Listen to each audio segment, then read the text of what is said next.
मराठवाडा नेता इथं आहे, माझी गाडी माझा नेता इथं आहे, असं. तेव्हा आता केशवराज महाराज यांनी तर सगळ्यांचाच मार्ग सुकर केलेला आहे. ते आमच्या बरोबरच आहे पहिल्यापासून. म्हणजे त्यांनी लोकसभेलाच सांगितलं की मी तुमच्या बरोबर आहे, आणि ते कायमच. ते आदरणीय विलासराव देशमुख साहेबांचे मित्र, आदरणीय दिलीपराव देशमुख साहेबांचे मित्र. नमस्कार. आवाजांचा बादशाह रत्नाकर औसेकर सादर करीत आहे आपल्या यूट्यूबवर माझी गाडी माझा नेता. माझी गाडी माझा नेता, नेत्यांचे अंतर्मन उलगडणारा कार्यक्रम. चला राजकीय नेत्यांनो, आपल्या कार्यकर्त्यांना बोलक करा, संपर्क करा. रत्नाकर औसेकर 98 90 39 87 88 ला संपर्क करा. नमस्कार. रत्नाकर औसेकर यूट्यूब चॅनलमध्ये माझी गाडी माझा नेता, माझी गाडी माझा नेतामध्ये आज मी निमंत्रित केले लातूरचे माजी महापौर, म्हणजे महापौर पदाचा काळ अत्यंत उत्कृष्ट पद्धतीनं गाजवलेले विक्रांत गोजमगुंडे यांना मी सन्मानानं माझ्या गाडीत बसवत आहे. आणि आपण चर्चा करूया काय होणार लातूरमध्ये, अमित देशमुख किती आघाडीने निवडून येणार याची चर्चा आपण करूया. चला गोजमगुंडे साहेब, आपण माझ्या गाडीत बसा.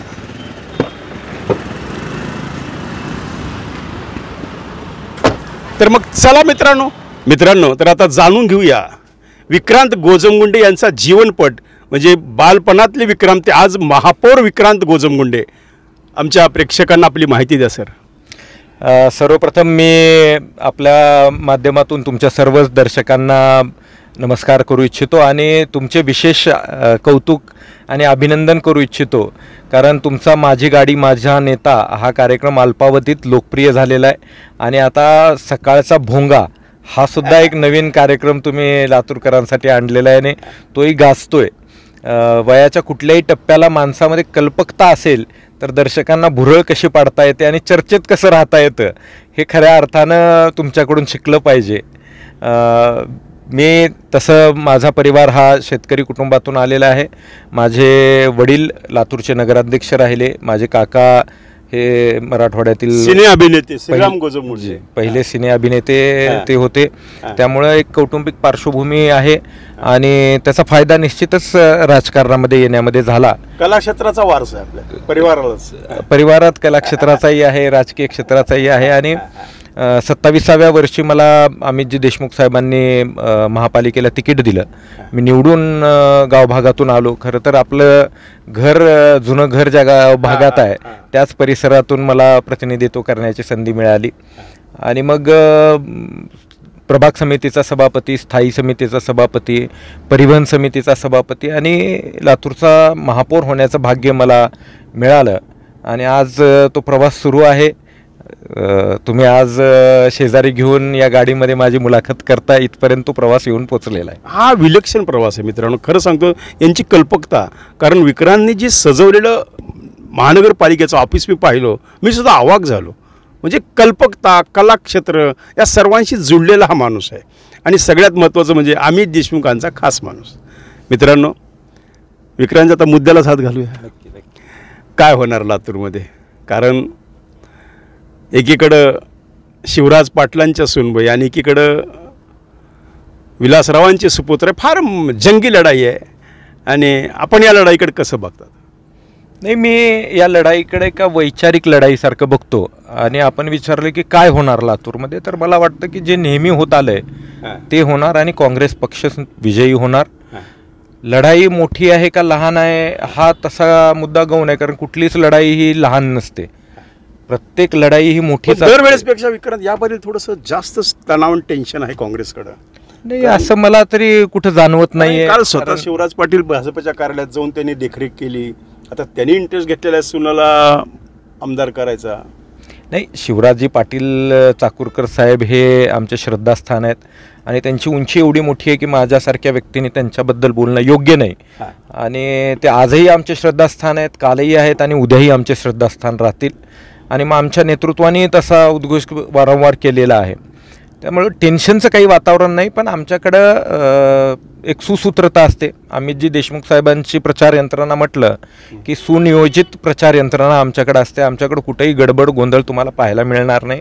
व्यवस्थित प्रत्येक जणाला दिलेलं तुमचा सेटअप तयार आहे सगळा. सेटअप म्हणजे तसं पक्ष आणि आमचे सगळे सहकारी कायम लोकात राहतात, लोकांची कामं करत असतात. त्यामुळे एक सेटअप लागलेला, जनतेशी जुडलेले सगळे लोक आहेत. त्यामुळे नव्यानं काही करण्याची गरज नाही. फक्त ज्या दारांमध्ये, ज्या उंबरटे पुढं आम्ही अडचणी सोडवायला जातो, आता तिथं मत मागायला जातोय. ही निरंतर चालणारी प्रक्रिया आहे आणि एक त्या प्रक्रियेचा भाग म्हणून मी त्याच्याकडे पाहतो. विक्रांतजी, विलासराव नेहमी म्हणायचे की देशमुखाचं मीठ आणणी आहे. बरोबर आहे. कारण ज्यांना ज्यांना महापौर केलं त्यांनी रामराम करून निघून गेले अमित देशमुख साहेबाला. बरोबर आहे. अख्तर मिस्त्री असेल, आता सुरेश पवार तर BJPमधून महापौर झाले. बरोबर आहे. पण त्यांनी म्हणजे असं का घडतं आहे काय म्हणजे, आणि विक्रांतसुद्धा जाणार अशा अफवा होत्या का खरं होतं आम्हाला माहीत नाही. पण विक्रांत काहीतरी गडबड करतो ह्या 2 महिन्यात फार कानावर ऐकू येत होतं. खरं आहे का? मला वाटतं की माझ्या छातीवरती जो हा बॅच आहे, हा बॅचच्या सगळ्या प्रश्नांचं उत्तर आहे. अशा कुठल्याही तुम्हाला कोणतं ऑफर देतोय वगैरे अशी काही चर्चा आम्ही ऐकली? असं कसल्याही ऑफर मला कुणाही दिलेल्या नाही आहेत आणि द्यायचं कारणही नाही आहे. त्यांनाही माहिती आहे माझी निष्ठा माझ्या नेतृत्वाशी, माझ्या पक्षाशी अभेद्य आहे आणि त्यामुळे मलाही कुणी ऑफर दिलेली नाही आहे. मी दुसऱ्या पक्षात जाण्यापेक्षा मी महापौर होत असताना दुसऱ्या पक्षानेच मला मदती केलेली आहे. त्यांचेच माणसं आमच्याकडे घेण्याचा माझा पॅटर्न राहिलेला आहे. त्यामुळे मी कुठं जाण्याचा प्रश्न येत नाही. आम्ही ऐकले की आता सुद्धा BJPचे काही आपले मित्र आपल्या संपर्कात आहेतच, निश्चित आहेत. कारण लातूर अर्चना त्याला झटका नाही तसं म्हणणार नाही मी. त्यांची लढाई वेगळी आहे, आमची लढाई वेगळी आहे. पण शेवटी लोकनेते विलासरावजी देशमुख साहेब नेहमी सांगायचे की निवडणुकीपुरतं राजकारण आणि नंतर समाजकारण. त्यामुळं पुन्हा लोकांची सेवा करताना एकमेकांची मदत आम्हाला लागणारच आहे. आम्ही एकमेकांना मदत करणारच आहोत. आणि आपण सांगितलं की महापौरांनी आमच्या नेतृत्वाची साथ सोडली. आता त्यामध्ये त्यांची काही व्यक्तिगत कारणं असू शकतात, व्यक्तिगत स्वार्थ सुद्धा असू शकतो. पण मी त्याच्याकडे फारसं नकारात्मकतेनं बघत नाही. कदाचित उद्या चालून ते परत आमच्यासोबत येऊ शकतील. त्यामुळं त्या गोष्टींकडे मी नकारात्मकतेनं पाहत नाही. आणि आपण म्हणालात की सगळ्यांनी साथ सोडली, सगळ्यांनी सोडलेली नाही आहे. आज स्मिताताई खानापुरे ज्या प्रथम महापौर होत्या त्या पक्षातच आहेत. आज दीपकजी सूळ साहेब जे महापौर होते, माझ्यासोबत विरोधी पक्षनेते म्हणून काम केलं, तेही आज पक्षामध्येच आहेत. मी पक्षामध्ये कार्यरत आहेत.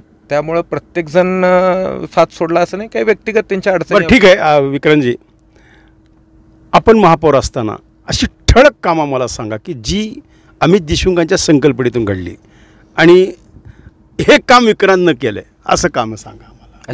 अशी किती कामं सांगायचे ते आधी मला जेवढी शक्य तेवढं 5 मिनिटात सांगा.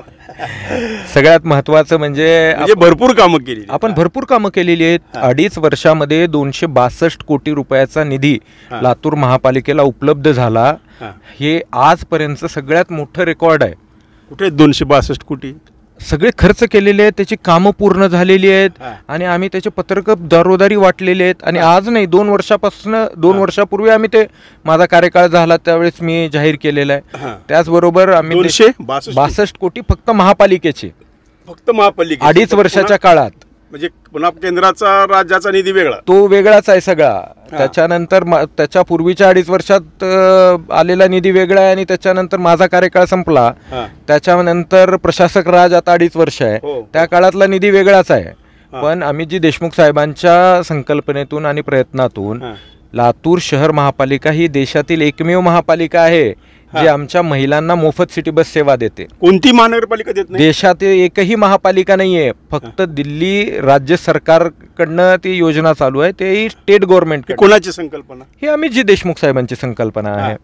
त्यानंतर मराठवाड्यातलं लातूर पहिलं शहर आहे जिथं पाईपलाईनद्वारे घरगुती गॅस मिळतो. त्यानंतर आपण बघितलं असेल की आमची सत्ता महापालिकेमध्ये आल्याच्या नंतर गरुड चौक ते PVR चौक हा जो मुख्य आपली हृदयवाहिनी असणारा रस्ता आहे, ह्या रस्त्याचं पूर्ण आम्ही नूतनीकरण केलं. आजही तो रस्ता खणखणीत आहे. म्हणजे पूर्व भागाचं चित्र बदलण्याचं काम केलं, तिथं डिवायडर टाकण्याचं काम केलं. छत्रपती शाहू महाराजांचा पुतळा आम्ही त्या ठिकाणी उभा केला.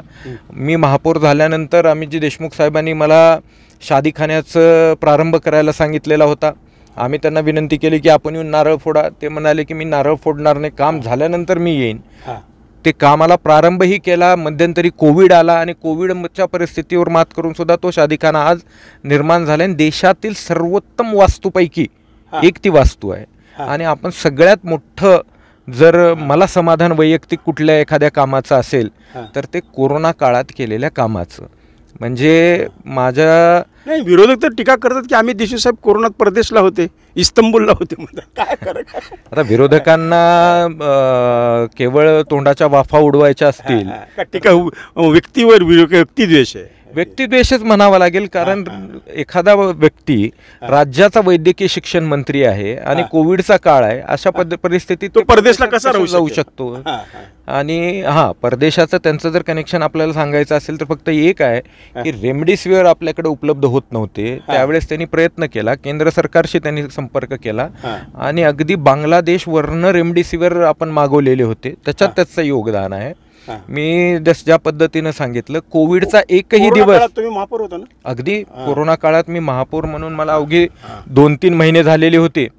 आणि कोविड झालं, लॉकडाऊन झालं, प्रचंड मोठं संकट होतं. प्रेतांचा खच होता इकडं, अगदी भीतीचं वातावरण होता. एखाद्याला कोविड झाला तर तो जगतो का नाही आणि लोक त्याच्यापासून लांब राहायचे. मला आठवतं पहिला कंटेनमेंट झोन केला आमच्या लेबर कॉलनीत. 1.5 किलोमीटरचं आम्ही कंटेनमेंट झोन करून सिलिंग केलेली होती, कारण शासनाचे नियम होते. कोणी जवळ जायला तयार नव्हतं. आमच्या नेत्यांनी आम्हाला सांगितलं की आपण तिथं तातडीनं मदत पोचवा. लातूर शहर हे एकमेव शहर आहे साहेब ज्या ठिकाणच्या स्वच्छता कर्मचाऱ्यांनी सुद्धा एक दिवस सुट्टी घेतली नाही.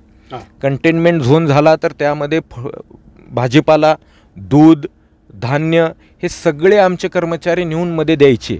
म्हणजे लोकांना कंटेनमेंट झोन असताना, लॉकडाऊन असताना घरपोच सेवा दिली. वृद्धांना आम्ही औषधंसुद्धा त्यांच्या घरपोच नेऊन दिलेली आहेत. एवढंच नाही तर मी एकही दिवस कोविडच्या काळामध्ये सुट्टी घेतलेली नाही. 24 तास मी रस्त्यावरती होतो, जनतेमध्ये होतो. आणि हे सगळं कुणाच्या बळावर, हे सगळं आमच्या नेत्यांच्या पाठबळावरच आम्ही करू शकलो. कोविडच्या काळामध्ये मी आपल्याला सांगत होतो की प्रत्येक कुठल्याही रुग्णाला जर आपण विचारलं, सर्वोत्तम जेवण, जेवणामध्ये ड्रायफ्रूट, फळं, असा आहार आम्ही महानगरपालिकेने केलेला आहे. सगळं शासन व्यवस्था म्हणून आम्हाला DPDC मधनं फंड मिळायचा आणि आम्ही तो खर्च केला. आम्ही वसतिगृह नक्कीच, ते पालकमंत्री होते त्यावेळी आणि जी श्रीकांत साहेब हे त्यावेळी जिल्हाधिकारी होते. या सगळ्यांनी त्यावेळेस आम्ही एकजुटीनं काम केलं. शेवटी नेत्यांचं काम असतं की आपल्या टीमला एकसंध बांधणं आणि लोकांच्या उपयोगाची कामं करणं. कोविडमध्ये लातूरमधल्या सारख्या सेवा महाराष्ट्रात कुठेही झाल्या नाहीत. म्हणजे विरोधक जो आरोप करतात की बाबा हे चुकीचा आहे, विरोधक त्यावेळेस घरात होते, त्यांनी कोविड पाहिलाच नाही, अनुभवलाच नाही. जे विरोधकांना कोविडची बाधा झाली त्यांची सेवा सुद्धा आम्हीच केली आहे. मी तुम्हाला अख्खी यादी देऊ शकतो कोणत्या कोणत्या विरोधी पक्षात आज जे फिरतायत त्यांना कोविडची बाधा झाल्यावर आम्हाला फोन केला ना आम्ही त्यांच्यापर्यंत अगदी लातूरात एकही रुग्ण ऑक्सिजन विना दगावलेला नाही. हे लातूर एकमेव शहर आहे. लातूर एकमेव शहर वैद्यकीय शिक्षण मंत्री असताना. हो, अगदी. आणि विलासरावजी देशमुख सुपर स्पेशालिटी हॉस्पिटल, अहो त्या ज्यांच्या वडिलाच्या नावाने हॉस्पिटल आहे त्याचं उद्घाटन करण्याचाही मोह एखाद्याला झाला असता, पण त्यांनी सांगितलं उद्घाटन मला करायचं नाहीये, पेशंट ऍडमिट करा. रात्रीतून आम्ही ते पेशंट तिथं ऍडमिट करायला सुरू केले. मला सांगावंसं वाटेल की त्या काळात कोणी बाहेर पडायला तयार नव्हतं. मी स्वतः PPE किट घालून रुग्णालयात जायचो, त्या ठिकाणी भेटायचो. माझ्या स्वतःच्या परिवाराची चिंता मी केली नाही. माझ्या परिवारात कोणाला झालं होतं? माझं दुर्दैव म्हणा किंवा माझं सुदैव म्हणा की मार्चमध्ये लॉकडाऊन झाला आणि 17 मेला माझ्या मुलाचा जन्म झाला. आणि माझ्या घरामध्ये माझी मिसेस प्रेग्नंट होत्या, त्यानंतर माझं बाळ होतं, त्याची सुद्धा चिंता न करता मी हे सगळं कोरोनातच. हे सगळं कोरोनात, आणि मी दररोज 24 तास बाहेर राहायचो, घरी फक्त जेवायला आणि अंघोळीपुरतं जायचो, आणि घरातही सगळ्यांना बाधा झाली. मला मात्र पहिल्या फेज संपल्यानंतर बाधा झाली. ईश्वरानं कदाचित ते काम सोपवलं असेल, पण आम्ही लोकांची सेवा करायचं भाग्य तुमच्या नशिबात. आता विक्रांत, आता आपण आणि त्याच्यामध्ये आमचे नेते अमितजी देशमुख साहेबांनी जे पाठबळ दिलं, त्यांनी येऊन वारंवार ज्या बैठका घेतल्या, ज्या सूचना केल्या, जो निधी उपलब्ध करून दिला, त्या आता मला वाटतं लातूरकरांचा नव्हे तर संपूर्ण दर्शकांचा हा जो मनामध्ये एक विषय होता किंवा कोरोनामध्ये अमित देशमुख कुठं होते त्याचा विषय आता उत्तर मिळालेलं आहे विक्रांत. आता सर्वांना मला वाटतं की उत्तर खरं तर देण्याची गरज सामान्य जनतेला नव्हती, पण ज्यांनी प्रश्न निर्माण केला त्यांना गरज होती. बरोबर आहे. बरं, जातीय समीकरण जे घातल्या चाललेले आहे की पुन्हा मामूली प्रयोग होणार, काय वाटतं आपल्याला? नाही, मला वाटत नाही की ही जातीय लढाई आहे. ही विचाराची लढाई आहे, विचारधारेची लढाई आहे. आणि जातीयतेबद्दल बोलत असाल तर मी स्वतः ओबीसी प्रवर्गातून येतो. आता माझं तर भाग्य असं आहे की माझा समाज सुद्धा ओबीसीत घालण्याचं काम लोकनेते विलासरावजी देशमुख साहेबांनी केलं. त्यामधून मला ओबीसी मधून महापौर होता आलं. कदाचित मी ओबीसी समाजातून नसतो किंवा आरक्षणाचे कवच कुंडले मला नसते तर मला महापौरही होता आलं नसतं. परंतु आरक्षणाचा लाभ आम्हाला मिळाला. माझ्या आधी दीपक सुळ साहेब आले, ते सुद्धा ओबीसी समाजातनं. अख्तर मिस्त्री साहेब झाले, ते सुद्धा मुस्लिम ओबीसी समाजातनं. दीपक सुळ नाराज आहे म्हणून ऐकलं खरं? नाही, अजिबात नाही. अगदी दणदणीत मुलाखत तुम्हालाच त्यांनी दिली आहे 2-3 दिवसापूर्वी. नाही, पण अशात नाही, आता मला असं वाटतं की विरोधकांनी आता हे अशा वावड्या सोडा केल्यात, हे नाराज आहेत, ते नाराज आहेत. नाराज असलो तर आज आम्ही हे काँग्रेसचे बीजेपीच नाराज आहे जी तुमच्या संपर्कात आहे. आता सगळ्याच गोष्टीची पोलखोल आताच करणं योग्य नाहीये. पण आम्ही जी काही लढाई लढतोय ती सरळ मार्गाने लढतोय. आड मार्गानं, चुकीच्या मार्गाने आम्ही लढाई लढत नाही आहोत, हे सुद्धा मला तुम्हाला सांगावं लागेल. कारण तुमच्या प्रेक्षकांचा गैरसमज होईल की आम्ही काहीतरी त्यांची माणसं फोडून लढा लढतोय का. आम्ही लढा सरळ मार्गाने लढतोय आणि उजळ माथ्याने जातोय, आणि जनतेच्या विश्वासावर ही आमची लढाई आहे. त्यामुळं कुठेही आम्ही तसला हे नाही. आणि आपण जो जातीयतेचा बोललात, स्मिताताई खानापुरे मॅडम ह्या लातूरच्या पहिल्या महापौर होण्याचा मान त्यांना मिळाला. त्यामुळं 18 पगड जातीला प्रतिनिधित्व देण्याचं काम हे काँग्रेस पक्षाने केलंय. त्यामुळे मला वाटत नाही की लोक, सामान्य जनता याकडे जातीयतेने बघेल. हां, निश्चित ही विचारधारेची लढाई आहे, हे मात्र निश्चित आहे. आपण पूर्व भागाकडे राहता म्हणून हा मला प्रश्न विचारा असा वाटतो की पूर्व भागामध्ये विनोद खटके नावाचा तरुण आता निवडणुकीला उभा टाकले, ज्याचं दलित समाजामध्ये एक चांगलं प्रस्थ आहे. तो सामूहिक विवाह करतो असं काहीतरी बरेच लोक सांगतात, त्याचं काम चांगलं आहे असं काही लोक बोलतात. मग मला सांगा, तुम्ही जर विनोद खटकेने जर मतं जास्त घेतली तर इकडं नुकसान होऊ शकतं काँग्रेसला, अशी काही चर्चा सुरू झाली आणि भाजप विनोद खटकेला पळवण्याच्या तयारीत आहे. आपल्याला काय वाटतं? नाही, आता त्यांना कोण पळवण्याच्या तयारीत आहे ह्याच्यावरती मला भाष्य करता येणार नाही. हा, विनोद खटके हे एक सामाजिक कार्य करणारा एक तरुण आहे, आमचा चांगला मित्रही आहे. त्याच्यामुळं त्याची एक विचारधारा वेगळी आहे. आधी ते आमच्या सोबत होते, परंतु काही कारणास्तव त्यांचे विचार बदलले असतील. आता ते निवडणूक लढवत आहेत, पण त्यांना किती मतं पडतील आणि त्याच्यावरती काय गणितं होतील हे मांडत असताना विरोधकांनी हे पण विचार केला पाहिजे की गेल्या वेळेस शेवटच्या टप्प्यात अमित देशमुखाची दोस्ती उफाळून येऊ शकते. नाही, मी असं काही त्यांच्यावरती कुठलेही आरोप करणार नाही किंवा अतिशोक्तीचा दावाही करणार नाही. कारण जनतेचं प्रेम अमित देशमुखांवर उफाळून येणार आहे. त्यामुळे विरोधकांचं प्रेम उफाळून यावं अशी अपेक्षा सुद्धा मी करणार नाही. पण विरोधकांनी हा मुद्दा लक्षात घेतला पाहिजे की गेल्या वेळेस वंचित बहुजन आघाडीकडनं राजा मनियार साहेब निवडणुकीला उभे होते. त्यांनी साधारणतः 25,000 मतं घेतली, तरीही अमित देशमुख साहेब 40,000 मतांनी निवडून आलेले आहेत. त्यामुळं ज्याला त्याला लोकशाहीनं अधिकार दिलेला आहे, प्रत्येक फार काही परिणाम होणार नाही खटकेचा असं तुम्हाला म्हणायचं नाही. त्यांचा परिणाम होणार का नाही होणार हे तुमचीच मतं तो फोडेल अशी चर्चा लोक करतात. नाही, आमची मतं कसे फोडतील? लातूरकरांच्या मनामध्ये अमित देशमुखांचं नेतृत्व ठसलेलं आहे आणि लातूरकरांनी ठरवले त्यांना विजयी करायचं. त्यामुळं आमची मतं फोडण्याचा प्रश्नच येत नाही.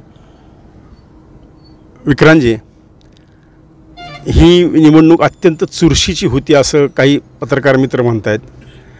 आणि मला तर बोलल्याशिवाय माझा कार्यक्रम होत नाही मित्रा, बरं का. जर शिवराज पाटील खरोखरच प्रचारात उतरले, कारण ते एक शंका मला आता जाणवायला लागली की जर थोड्या अडचणीत यायला वाटलं की शिवराज पाटील लातूरात प्रचारात सामील होऊन पदयात्रासुद्धा काढू शकतात, सभासुद्धा घेऊ शकतात. जर ते कार्यालयात जाऊ शकतात तर काही करू शकतात. कारण आता त्यांच्या एकतर पाटील साहेबाच्या अस्तित्वाची लढाई, नाहीतर इकडे देशमुख परिवाराच्या अस्तित्वाची लढाई आहे. काय वाटतं आपल्याला? नाही, असं काही नाही आहे. ही लढाई पाटील साहेबाच्या अस्तित्वाची किंवा देशमुख साहेबांच्या अस्तित्वाची नाही आहे. ही लढाई एक माझं असं मत आहे की पाटील साहेब कुटुंबापुढे हतबल झाले, असं मला एवढ्या मोठ्या व्यक्तीबद्दल मी बोलणं हे योग्य होणार नाही, राजकीय दृष्ट्या सुद्धा योग्य होणार नाही. मी त्यांच्या 2 मुलाखती घेतल्या, दोन्ही मुलाखती त्यांनी भाजपचं नाव घेतलं नाही. मी आपल्याला तेच सांगू इच्छितो की मी नैतिकतेने सुद्धा मी त्यांच्याबद्दल बोलणं योग्य होणार नाही. परंतु ही लढाई 2 कुटुंबाच्या विरोधामध्ये नक्कीच नाहीये. ही लढाई 2 पक्षाच्या विरोधात आहे, 2 व्यक्तींच्या विरोधात आहे आणि 2 व्यक्तींची जी काही विजन आहेत त्या विजनच्या विरोधात आहे. आणि शेवटी हे ठरवणार कोण आहे? शेवटी हे ठरवणार लातूरची जनता आहे. शेवटी काही नेते बसून हे ठरवणार नाही आहेत किंवा कार्यकर्ते बसून हे ठरवणार नाही आहेत. तर 4 लाख म्हणजे लातूर जिल्ह्यातला सर्वात मोठा मतदारसंघ लातूर शहर आहे. 3,98,000 मतदार आहेत या लातूरमध्ये. हे 3,98,000 मतदार ह्याचा निर्णय. लिंगायत किती आहेत अंदाजे? नाही, जातीय बाबतीमधल्या आकडेवाऱ्यावर मी भाष्य करणार नाही, कारण जातीय गणितात मी विश्वास ठेवत नाही. मी विश्वास ठेवतो ते जनतेच्या शक्तीवरती. कुठलीही निवडणूक लढताना अमुक जातीचे मतं एवढे आहेत, तमुक जातीचे मतं एवढे आहेत म्हणून एखादा माणूस विजयी होतो. काळगे कोणाचं काम करतील? काय काळगे कुणाचं काम करतील म्हणजे काँग्रेस पक्षाचे खासदार आहेत, आमचंच काम करतायत आणि छाती ठोकपणे करतायत. दररोज पदयात्रा चालल्या आहेत, दररोज सभा चालल्या आहेत. अहो नुसतं डॉक्टर काळगेच काय, सुधाकर शृंगारे साहेब सुद्धा आमचं काम करतायत. मग ज्यावेळेस विरोधक आमचे काम करतायत त्यावेळेस आमच्या व्यक्तीबद्दल तुम्ही शंका कशी घेऊ शकता? त्या शंका घेतल्याशिवाय कार्यक्रम कोण बघणार आहे विक्रांत? नाही, पण एखाद्याचा कार्यक्रम करायचा म्हणून शंका घेऊ नका तुम्ही, एवढीच विनंती आहे. नाही, आम्हाला काय वाटतं की हे जे लोकांच्या मनातल्या शंका, बरं मी जे काही बोलतो काय माझं काही देशमुखाशी बांधाचं भांडण नाही, काही नाही बरं का. मी जे बोलतो ते आपलं लोक जे बोलतात 4 ठिकाणाहून माझ्या कानावर ज्या गोष्टी आहेत ते मी माझ्या कार्यक्रमात आणत असतो, बाकी काही नाही. व काळगे कुणाचं काम करणार? बरं ठीक आहे, आता हेच आहे खुलासा झाला की काळगे काँग्रेसचं काम करणार. 100% करणार काँग्रेसचं, आणि त्याच्याबद्दल प्रश्नच निर्माण होत नाही. मला उत्तर द्यायची गरज नाहीये. पण आता हे तुम्ही का आम्हाला प्रश्न छेडताय? माझी गाडी माझा नेता मध्ये माझी छेडछाड का करताय? नाही, मी छेडछाड पण आपल्या मुलाखत रंगतदार व्हावी हा हेतू असतो आमचा. याच्यात कुठल्या असं लोकांनी गैरसमज करून घ्यायचा प्रयत्न नाही. मला एक सांगा विक्रांत, आता लातूरला तुम्ही महापौर आहेत, लातूरचा पाण्याचा प्रश्न आहे. आज एवढ्या पावसाळ्यामध्ये जर 8-10 दिवसाला पाणी येतंय, हे यश आहे का अपयश? नाही, हे बघा, लातूर शहर एवढ्या झपाट्यानं वाढलं, एवढ्या झपाट्यानं वाढ होईल असं कोणालाही वाटलं नव्हतं.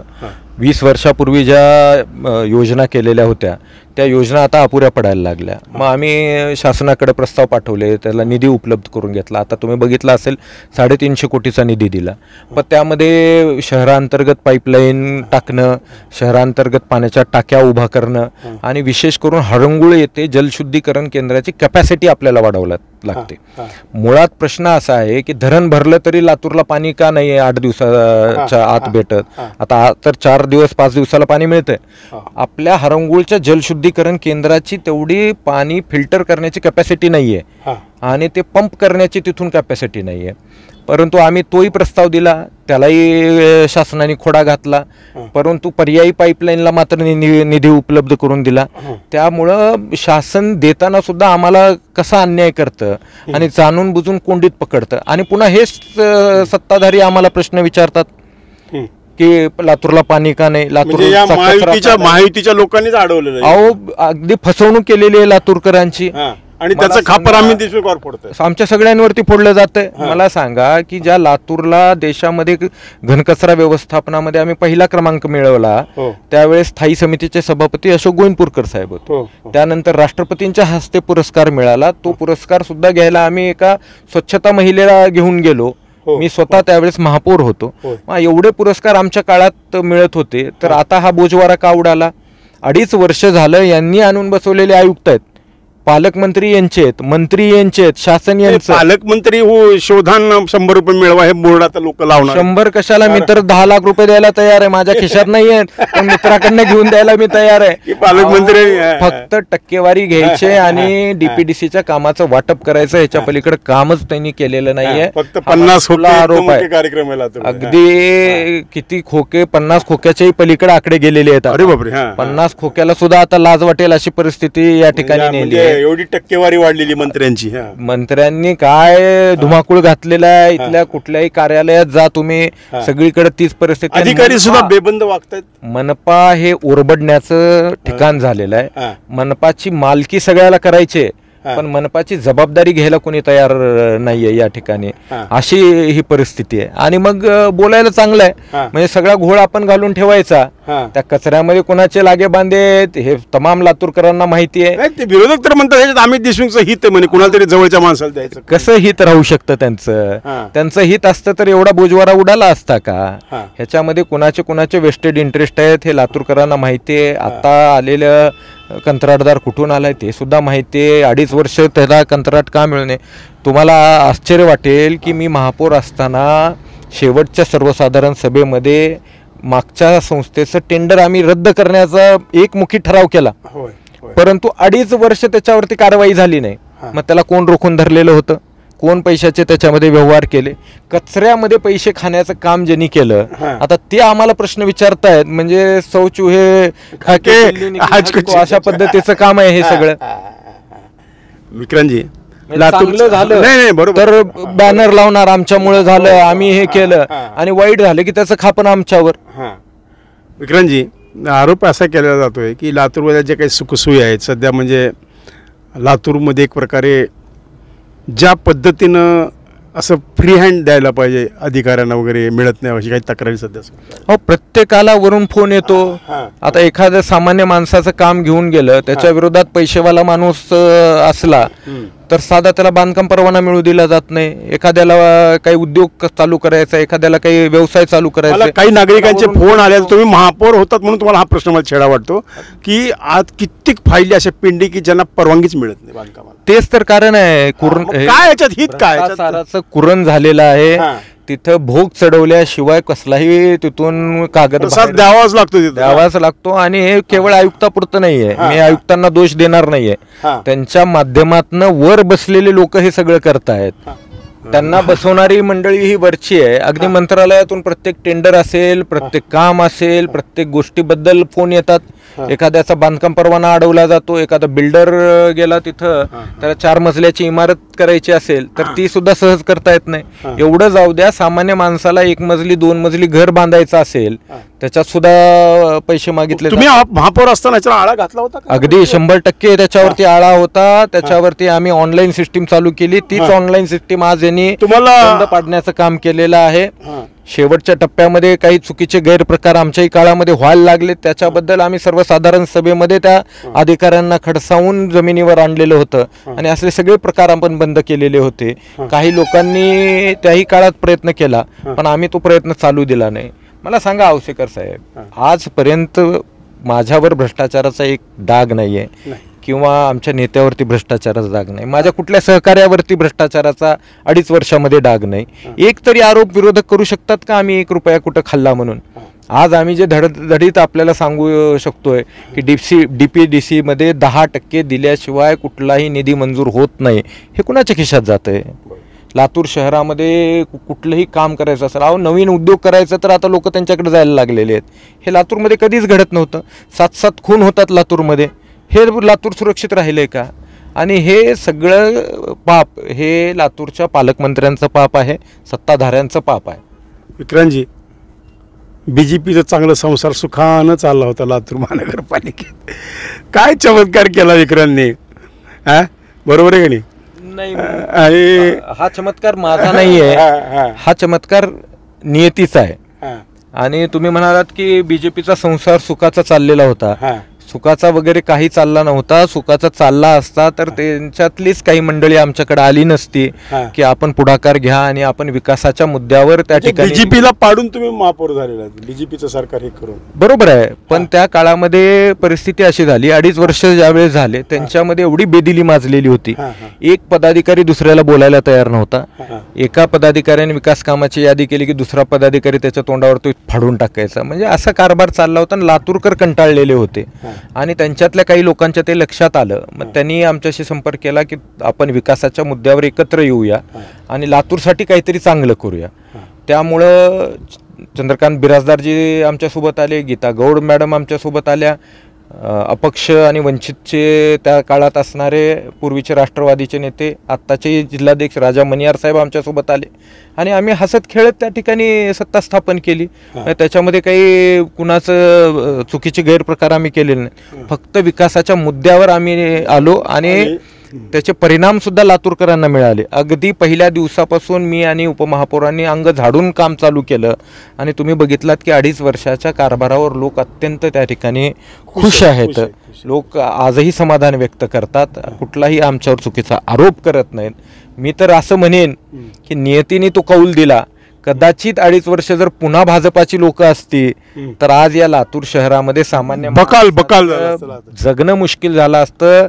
लोकांना या ठिकाणी सुद्धा बोलतात, खंडणी मागतात. अगदी हे सगळे प्रकार जर चालू राहिले असते तर आज लातूरची काय परिस्थिती राहिली असते. मला एक सांगा, तुम्ही काँग्रेसचे सक्रिय कार्यकर्ते आहात, काय विजन काय पुढे काँग्रेसचं, काय लातूरमध्ये काय नवीन काय असं? कारण विलासरावजी नेहमी म्हणायचे जे नवं ते यावं लातूरला हवं. बरोबर आहे? हे बघा, विकास ही निरंतर चालणारी प्रक्रिया आहे. एखाद्या शहराचा विकास हा होतच राहतो, कामं बदलत राहतात. परंतु आमचे नेते अमितजी देशमुख साहेब यांनी एक मोठं विजन ठेवलेलं आहे. नव्या लातूरला आता वाढत्या लातूरमध्ये नवं लातूर विकसित करत असताना एक स्पेशल टाउनशिप प्लॅन ते आखतायत आणि त्या ठिकाणी अगदी सुसज्ज रस्ते, त्या ठिकाणी व्यवस्थित सगळ्या गोष्टी, पायाभूत सुविधा त्या ठिकाणी दिल्या जाव्यात याचा प्रयत्न आपण त्या ठिकाणी करतो आहोत. त्याचबरोबर जी जुनी भाजी मंडई होती तिथं अगदी 3 स्टार भाजी मंडई ही आपल्याला त्या ठिकाणी निर्माण करायचे. गंजगोलाईच्या नजीक पार्किंगची सुविधा त्या ठिकाणी निर्माण होणार आहेत. रस्त्यांचं जाळं तर आता खूप चांगलं झालेलं आहे, पण वाढीव वस्त्यांमध्ये सुद्धा रस्ते होणं गरजेचं आहे. त्याच्यामध्ये सगळं चांगलं नव्या पद्धतीनं चाललं आहे. डिजिटल लायब्ररी ही आपण नव्यानं तयार करणार आहोत. मनपाची इमारत आपण कॉर्पोरेट केली, परंतु आता त्याला आणखीन अपग्रेड करून एक नवी इमारतसुद्धा आपण त्या ठिकाणी निर्माण करणार आहोत. लोकनेते विलासरावजी देशमुख मार्ग निर्माण झाल्यानंतर तो मराठवाड्यातला सर्वोत्तम मार्गापैकी एक मार्ग असेल आणि तोच मार्ग गुळमार्केटच्या कोपऱ्यापर्यंत उघडण्याचं काम आपल्याला ट्रॅफिकच्या दृष्टिकोनातून करायचं आहे. अनेक संकल्पना त्या माध्यमातून आपल्याला राबवायच्या आहेत. लातूरकरांना आजपर्यंत तुम्ही म्हटल्यासारखं जे जे नवं ते लातूरकरांना हवं.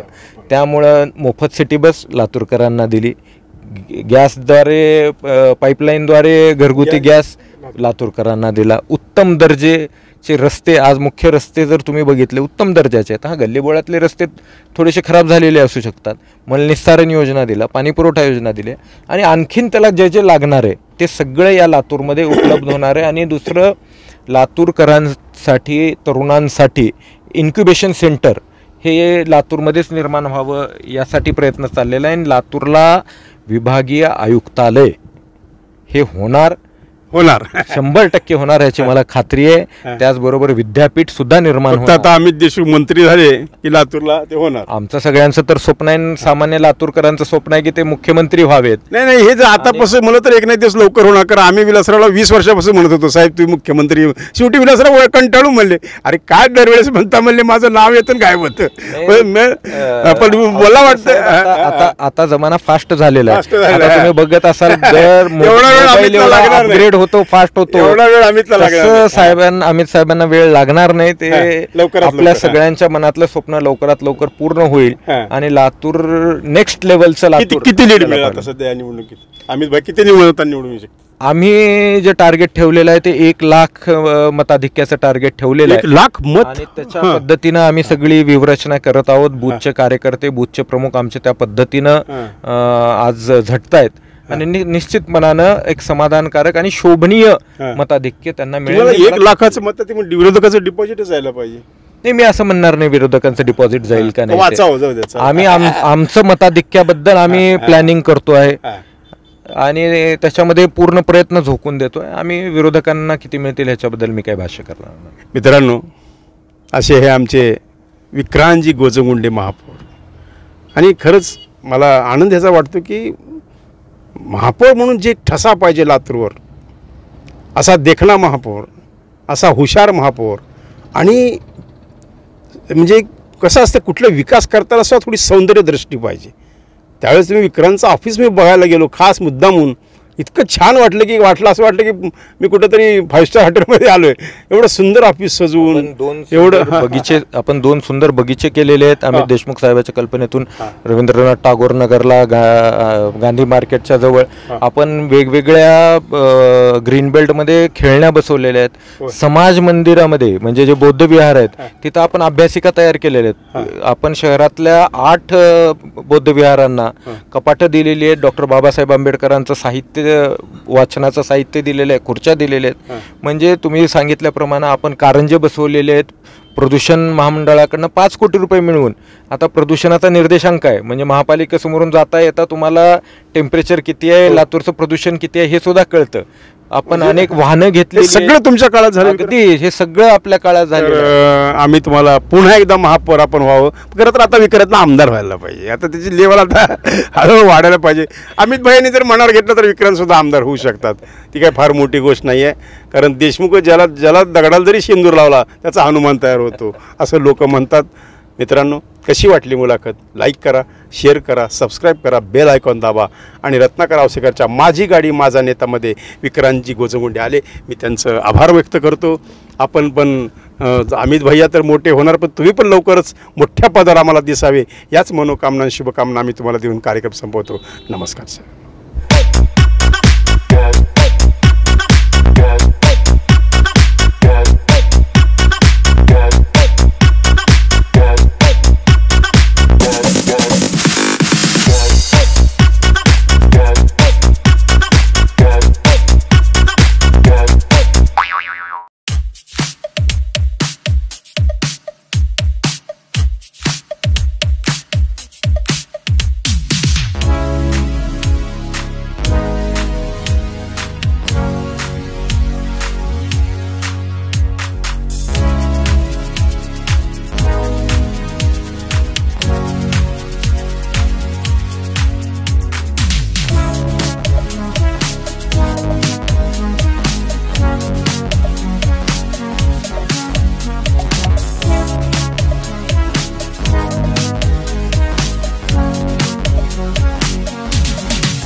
आवाजाचा बादशाह रत्नाकर आवसेकर यांच्या यूट्यूब चॅनलला लाईक करा, सबस्क्राईब करा आणि आपापल्या ग्रुपवर शेअर करा.